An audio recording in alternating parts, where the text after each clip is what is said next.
The drawer stuck halfway like always, top left in Dad's old desk, the one he brought back from his first office job in '91. It let out that familiar wooden grind like a throat clearing from somewhere in the past. I jiggled the handle, tugged, and it gave with a reluctant snap. That's when I saw it creased off-white and tucked beneath a stack of dribble point pens and a manual for a broken printer. A bank slip just sitting there. I didn't even know what I was looking at first. My thumb rubbed across the faded logo, and for a moment I thought it was just one of Dad's old deposit receipts. Maybe a bill he forgot to shred, but then I saw my name. Not his, mine, full name, Jordan Ellis Matthews. And the number. God, the number. I was back home helping them clear out the garage. That's how this all started. Just for a week, Mom had said over the phone. You know your father's back is no good and the insurance company's sending an adjuster in 2 weeks. We need to make it look like people live here and not raccoons. She made it sound light, even funny. But the moment I stepped through the front door, it was like time collapsed around me. Same carpet, same muted light through the west-facing blinds, same faint smell of powdered detergent and pine sol. The air hadn't changed in 15 years. Dad didn't hug me, that wasn't his thing. He patted my shoulder like I was just back from a long shift, said, "Glad you could make it," and nodded toward the garage. I hadn't even dropped my backpack yet. By the second day, I'd found 3 dead mice, a box of my old high school notebooks, and a bent tennis racket I didn't remember owning. That night, Mom made her signature meatloaf. She still didn't season the potatoes. Some things you can't change. But it was day 4 that mattered. We run out of trash bags, and Mom sent me to dig through the desk for a few extras. She said there was a stash in the top drawer under the paper clips, but all I found was the slip. And suddenly everything else, the garage, the meatloaf, the awkward pleasantries, they all just faded behind a low ringing in my ears. I sat down on the floor right there by the drawer and read it again. A savings account, opened 16 years ago. Beneficiary me, balance, a 5-figure sum that at 26 I had never seen, never heard of, never been told existed. I folded it once, twice, and slid it into my hoodie pocket like it might burn through my fingers. I didn't ask them about it right away.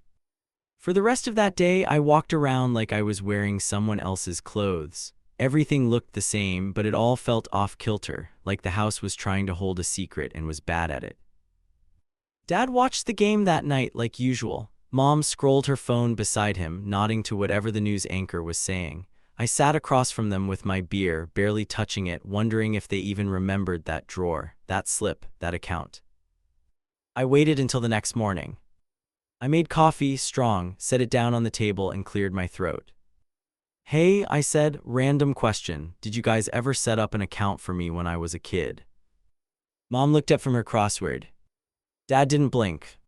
"What kind of account?" she asked, light tone, like I just asked if we still had stamps. "A savings account, something from when I was a kid, maybe from Grandma."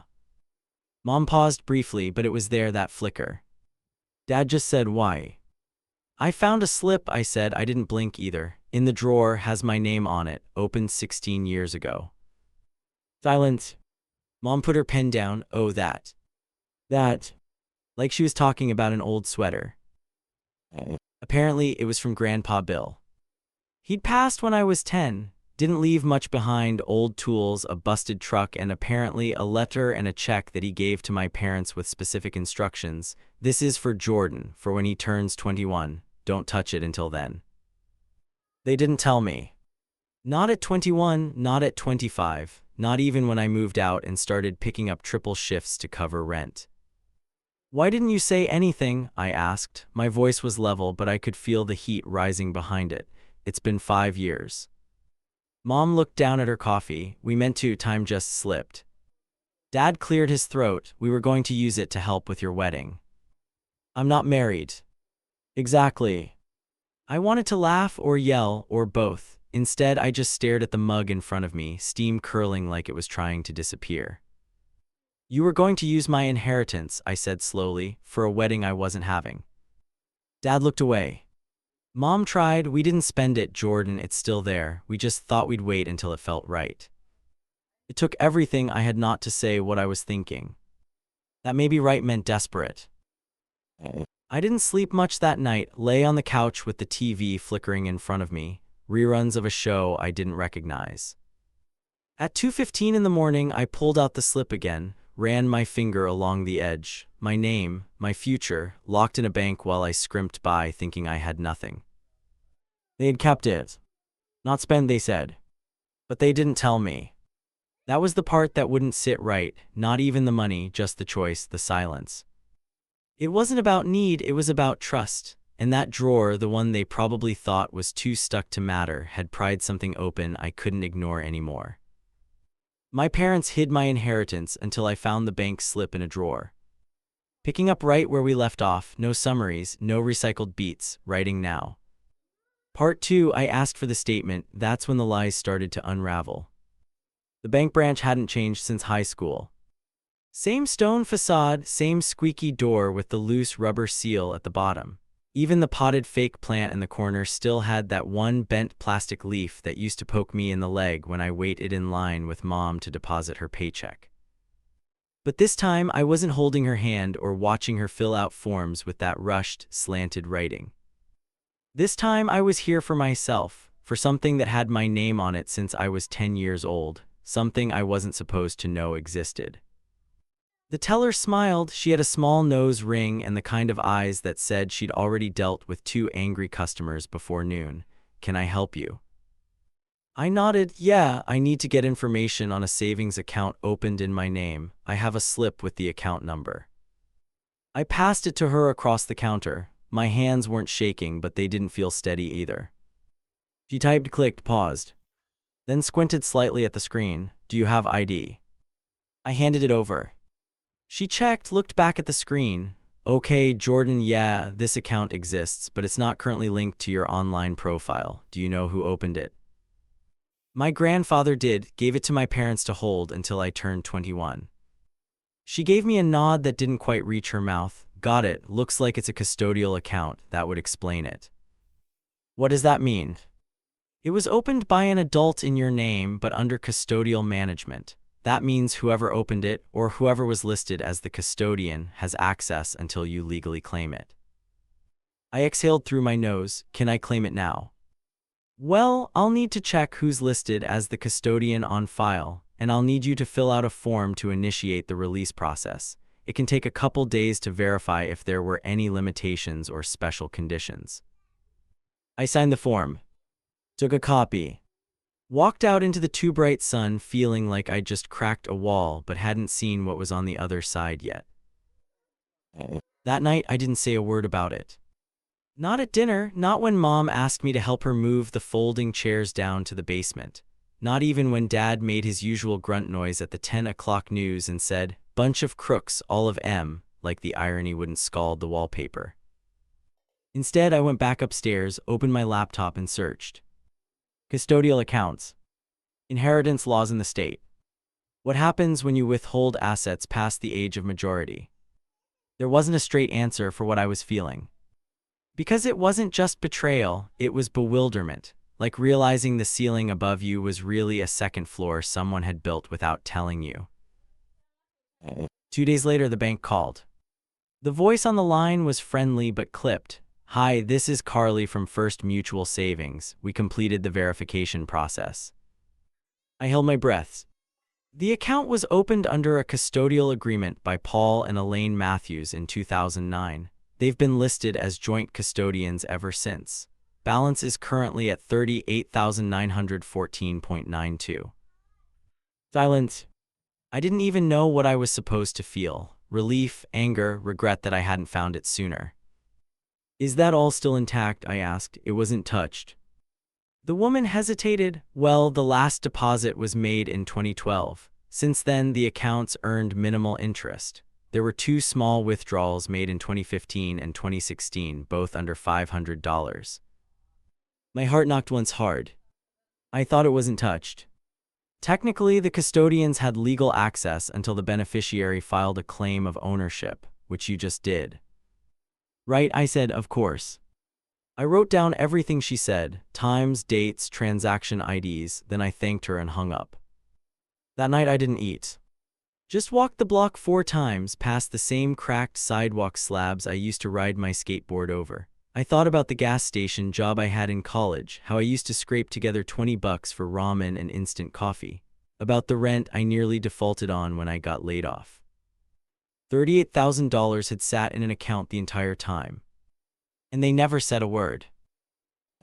I waited until Dad was alone. He was in the garage, sorting screws like they were currency, bent over the old workbench with the busted vise he never fixed. "Can I talk to you?" I asked. He didn't turn around, talking now. I called the bank, got the account details. They told me about the withdrawals. He paused just a moment, then kept moving the screws. I stepped closer. "I thought you said it wasn't touched." "It was, not really. Twice isn't not touched. That's 2 times you dipped into something that wasn't yours." Dad straightened slow, turned to face me. His jaw clenched. "Don't talk to me like I'm a thief. Then don't act like one." He took a step forward. "That money was never about spoiling you. It was supposed to help you when it mattered." "Then why didn't you tell me?" "Because you weren't ready." I laughed, short, cold. I wasn't ready to know I had money sitting in a bank while I was racking up student loans. "You needed to learn the value of work, of struggle." I stared at him like I didn't recognize his face anymore.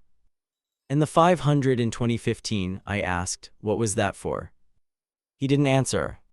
"The other one in 2016, was that groceries, car repair? What was more important than telling me the truth?" I said we were gonna pay it back, he snapped. "But you didn't." "Because things got complicated." I turned and walked back into the house before I said something I couldn't take back. Mom followed me later that night. She came to the door of the guest room I was staying in, holding one of her herbal teas like it was a peace offering. "I know you're angry," she said softly, "but your father and we never wanted to hurt you. We just thought we were doing the right thing." The right thing would have been honesty.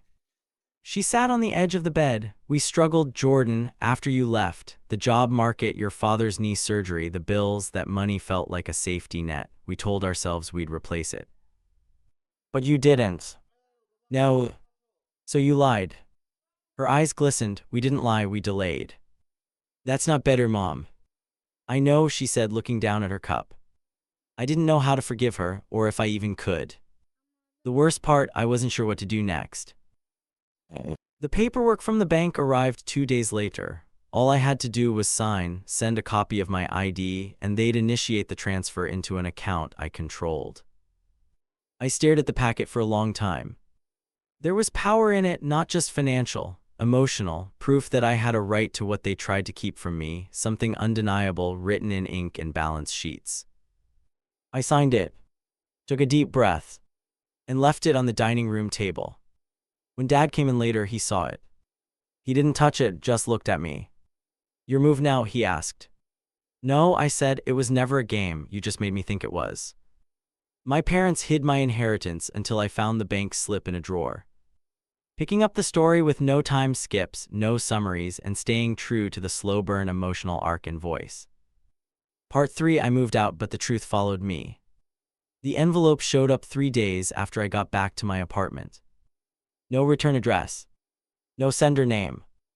Just my full name handwritten in Mom's neat, slanted cursive, the same she used to write on lunch bags when I was in elementary school.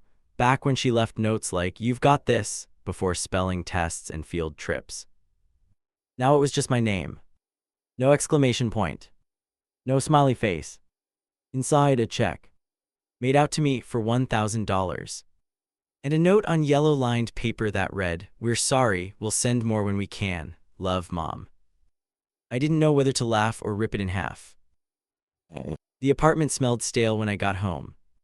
I'd only been gone 8 days, but something about coming back made the air feel different, like I'd stepped out of my own skin and come back a size larger. The furniture looked too small, the photos on the wall too young, the mirror above the sink caught my face like it hadn't seen me before. I dropped my bag, opened the fridge, and stared at the leftover takeout I'd forgotten to toss. The check sat on the counter while I microwaved last week's orange chicken and tried to pretend I wasn't spinning. Because I was. Not about the money. About the meaning. For 2 nights I didn't cash it. Didn't text them either. Didn't even open the family group chat. Let the happy birthday texts for a cousin I barely remembered pile up unread. I couldn't bring myself to respond to anything that started with "How are you doing?" when the honest answer was somewhere between numb and furious. Then Friday night, just after 9, I got a message from my cousin Nate.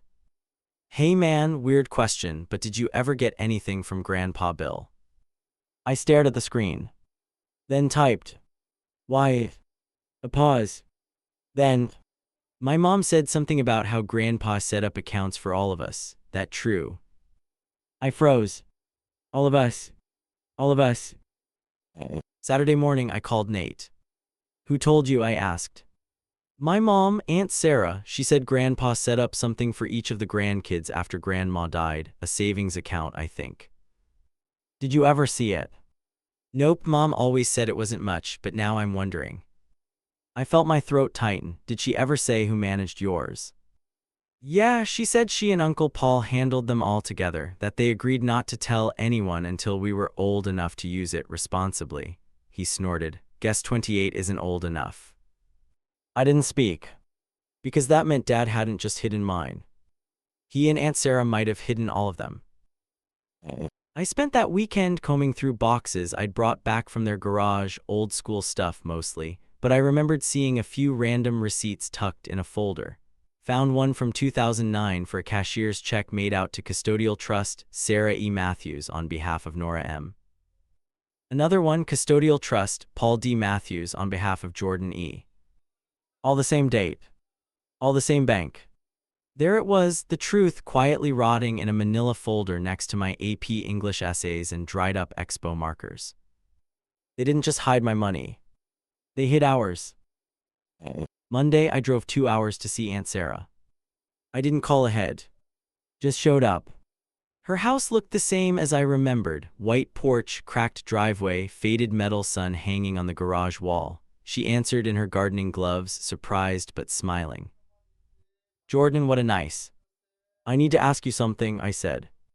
She blinked. "Well, okay, come in." I followed her to the kitchen. She poured lemonade like this was a Sunday afternoon and not the beginning of a reckoning. "I know about the accounts," I said. She didn't look up right away. "What accounts?" "Grandpa's savings accounts for the grandkids." Now she looked up. And her face didn't change much, just a slight shift around the eyes. Not shock, not denial. Just weariness. "I see," she said. "So you knew?" She nodded. "I did." "Why didn't anyone say anything?" She sat. "We were supposed to, when you all turned 21. But you didn't." She took off one glove, finger by finger. "Your dad thought it was better to wait, said you kids weren't ready, that we should protect it until we knew you, use it wisely. That wasn't his call." "I know." "Did you touch it?" "No," she said quickly, "not a cent." I believed her. I don't know why, but I did. "Then why let him lie for both of you?"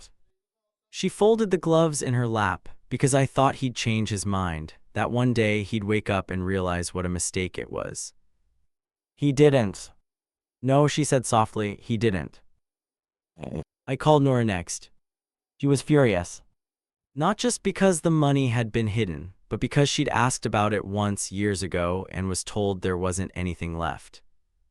"They told me Grandpa's estate was drained," she said, "that there wasn't anything to divide." And that's when it hit me. The lie wasn't passive. It wasn't silence. It was active denial. A rewriting of our history. They didn't just hide what was ours. They told us it never existed. By Thursday, 4 of my cousins had called me. 2 of them were planning to contact the bank directly. One was talking to a lawyer. I sat at my desk with the check Mom sent and stared at it for the 50th time. $1,000. An apology in decimal form. But it wasn't restitution. It was hush money. I called them that night. Mom picked up. I could hear the TV in the background. "Jordan," she asked, "everything okay?" "No," I said. "I talked to Aunt Sarah. I talked to Nora. I know you didn't just hide my inheritance. You helped Dad hide all of them." Silence. Then a breath. "I didn't think it would come to this." "What, the truth?" "We were trying to protect you." I almost laughed. "From what? Financial independence?" From yourselves, from the world, from making mistakes. I didn't yell. I just said, you don't get to decide when I'm grown. Another silence. Then your father, he did what he thought was best. Then he needs to be ready for what comes next. She didn't ask what that meant. Maybe she already knew. My parents hid my inheritance until I found the bank slip in a drawer. We're continuing with the same packing and emotional tone, staying in scene and grounded in realism. Writing now. Part 4: Family Meetings and Frozen Accounts. The lawyer's office smelled like dust and lemon cleaner. Not old money, not prestige, just a place where people brought problems wrapped in paperwork. I sat across from Marlene Gupta, a sharp-eyed attorney with wire-rimmed glasses and the kind of precise diction that made you sit up straighter. Nate sat next to me, arms crossed, staring at the folder she was flipping through like it owed him an apology. "This isn't a lawsuit," she said, glancing up at us. "Not yet, but it is a documented pattern of financial concealment involving at least 5 custodial accounts." 6, I corrected. "We heard from Danny yesterday. His mom said his account disappeared when he turned 18. Marlene nodded and made a note. She closed the folder with a quiet snap. "Here, the good news," she said. "Your names are attached to the accounts. The funds were deposited as gifts, and by law, once you reach the age of majority, those accounts legally belong to you. That includes any interest accrued since then. If your guardians access those funds without your consent, that can be contested." Nate looked at me. I didn't look back. Because this wasn't just about money anymore. It was about control. It was about the quiet, creeping kind of betrayal, the kind that wears your last name and smiles at Thanksgiving. The group text exploded that night. Cousins left and right asking if we were really going to sue Uncle Paul. One of them, Jenny, begged us to be civil and think about the family. Danny replied with a screenshot of his pay stub and a sarcastic, "Sure, Jenny, I'll think about family while I work weekends to cover rent, knowing they kept $5,000 hidden from me while I was skipping meals." No one replied to that. For a long time. Mom called the next day. I didn't answer.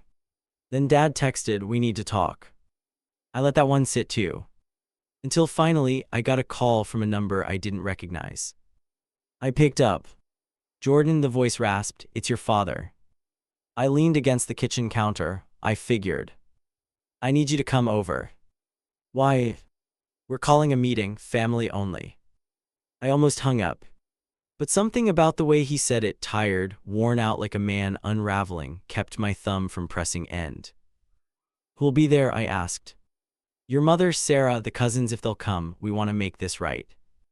I didn't trust the tone. But I went anyway. They gathered us in the living room like it was Christmas morning without the tree or the joy. Dad stood, hands clasped in front of him, Mom beside him, eyes rimmed red like she hadn't slept in a few nights. Aunt Sarah sat in the corner, quiet. The cousins spread out, some on the couch, others standing. Nate paced behind me like a caged dog. Dad cleared his throat. "I want to start by saying I take full responsibility." He looked at each of us, pausing longer than I expected. "I made a decision years ago that I thought was right. I told Sarah it was better if we held on to the money until you all were ready." "You mean until you were ready?" Danny said. Dad flinched. "Yes," he admitted, "until I was ready." "Why didn't you tell us?" Nora asked. "Why not when we turned 21?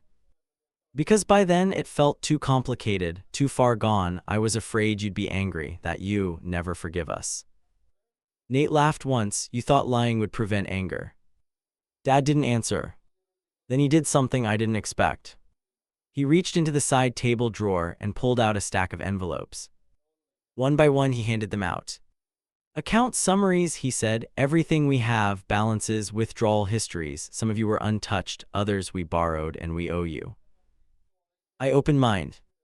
38,000, same as before. But now I saw the exact withdrawals, the interest that never got reinvested, the missed payments and the slight uptick in the balance from a recent deposit, probably the money they'd scraped together for that $1,000 check. "We want to make it right," Mom said softly. "We're not asking for forgiveness, just a chance to fix what we broke." Danny stood. "Then freeze the accounts," he said. Dad blinked. "What?" Freeze them right now, sign them over to us, all of us, legally today. We need time too. You've had time, I interrupted. And if we do, Dad asked. Nate stepped forward. Then we go public. Every account, every document. Will tell the rest of the family. Get a lawyer. Let the court decide if what you did counts as fraud. That landed hard. And Sarah finally spoke. I'll sign mine over now, she said. No lawyer needed. Mom looked at her. And for the first time, she looked ashamed. It took 3 hours. Legal forms, bank calls, identity verifications. Dad didn't speak much after that. Just signed where he was told. One by one, the cousins reclaimed their accounts. By the time I left that night, the house felt hollow, like the foundation had cracked somewhere below the drywall. Back home, I sat in the quiet and stared at the bank app on my phone. There it was. Full control. The money wasn't huge, not life-changing in the millionaire sense. But it was enough. Enough to move forward. Enough to start over. Enough to remember who I was before trust turned sour. The next day, I applied for a certificate program I'd been eyeing for years, something I never thought I could afford. When the confirmation email came through, I stared at it for a long time. Then finally I let myself cry. Not from sadness. From the weight finally leaving my chest. My parents hid my inheritance until I found the bank slip in a drawer. We'll bring this story to a grounded and emotionally honest conclusion, without rushing and with respect to the stakes and realism you've maintained across all parts. Part 5. I didn't burn the bridge, but I stopped building it. I didn't block their number. Didn't scream at them. Didn't write some scorched earth Facebook post or show up at Thanksgiving with a lawyer. But I also didn't go back. I let the distance grow, not as punishment but as protection, for me. Because once you see the truth, you don't unsee it, you live with it. You stop pretending it was just a mistake when it was a choice, one made over and over in silence for years.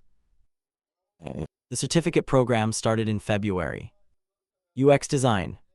Nothing flashy, no dream I'd had since I was a kid, just something I'd grown curious about while working in a job that drained me. 3 months in, I realized I liked it. 6 months in, I got a part-time contract gig at a small software firm downtown. They let me shadow their senior designer. She told me I had a clean eye and a quiet kind of precision that made her trust my work. No one had ever said that to me before, not like that. I worked full-time again within the year, not retail, not graveyard shift, real work. The kind where your ideas matter and your name is on the deliverable. My parents called less. Not out of spite, I think they just didn't know what to say anymore. Mom still sent holiday cards, handwritten, gilt folded neatly between every line. Dad didn't write. But I'd hear from him sometimes, usually one-word texts. Thinking of you. Saw your team won. Happy birthday. Never I'm sorry. But never I'm proud of you either. Just fragments. Like someone trying to signal from a sinking ship. A year after the inheritance showdown, Nate and I rented a cabin with a couple other cousins for a weekend, just to get away, just to remind ourselves that we had each other. We grilled burgers, played cards, talked about dumb stuff like fantasy football and whether we'd survive on Alone. But late one night, we sat around the fire and Nora said, "Do you think they ever loved us?" The fire cracked, and for a while no one said anything. Then I did. I think they loved the idea of us. What does that mean? I stared into the flames. It means they loved us when we were small, when they could pick us up, feed us, fix things with a band-aid or a story, but they didn't love the versions of us that grew, the ones with opinions, boundaries, rage.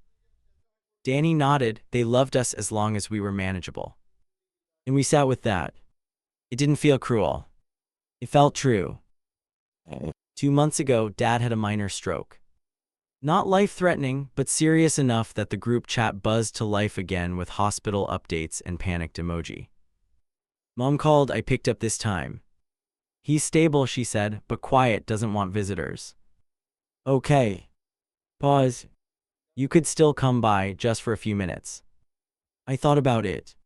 About how long it had been since I saw them face to face. About the versions of us that used to sit in the living room, passing popcorn and shouting at the TV. About the boy who trusted his parents to tell him the truth. "I'll think about it," I said. And I meant it. But I didn't go. Healing isn't cinematic. No music swells. No dramatic confrontations in the rain. Most of it happens in silence. In long walks, in cups of coffee, in filling out your own paperwork, in saying no without apologizing, in not answering every call just because it's family. I used to think forgiveness meant making it all okay. Now I think forgiveness is just putting the pain down so it doesn't rot your hands. The account sits mostly untouched now. I moved most of the money into an index fund, boring, stable, grown up. I pay my rent on time, cover emergencies, got a new laptop, bought my friend dinner after he got laid off. I don't hoard it, but I don't waste it either. Because the value was never just in the number. It was in the clarity it gave me. It was in learning that sometimes justice doesn't look like revenge. It looks like independence. It looks like walking away with your name still yours, your spine still straight, and your story finally in your own hands. If this story moved you, subscribe for more real-life confessions and emotional journeys like this one.